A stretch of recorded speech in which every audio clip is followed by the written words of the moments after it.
Hello friends, welcome to Edgemont Sermon Extra. I'm Pastor Henry. So glad you have joined us for today. Today we're going to talk a little bit about John the Baptist. This past Sunday sermon was discussing Jesus' baptism, John who baptized Jesus. And in Mark's gospel, we really don't get much about John.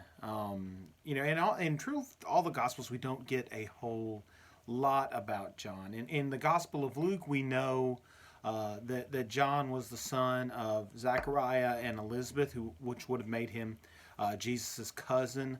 We do know that Zachariah was a priest, which means John would have grown up in a priestly family. Later, we learn from the clothes that John was wearing, the camel hair coat, that belt, the food he was eating, that he may have taken the vows of a Nazarite, which was a vow that you could take where you were devoting yourself to God in that special relationship. We may remember most famously Samson was a Nazarite, although he mostly just focused on the hair thing and had some trouble with some of the other pieces of that.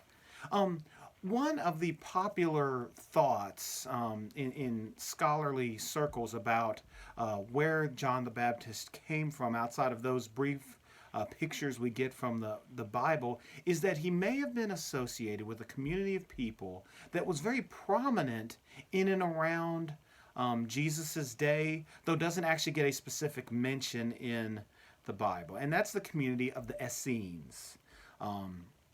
We're familiar with the Pharisees, we're familiar with the Sadducees. We get a little mention of the Herodians, obviously the chief priests and the teachers of the law, but who were the Essenes? So the Essenes were a group of Jews. Most likely, many of their members would have come from priestly families. Some may have even been priests who wanted to see reform among the priests. They thought that things had not were not going very well. They thought that priests were falling down on their duty, and they thought that's why that the people of Israel, the Jews, were having such a hard time. And so they separated themselves out, went into the desert. They would have been in and around the areas of En-Gedi and Masada, and most likely Qumran.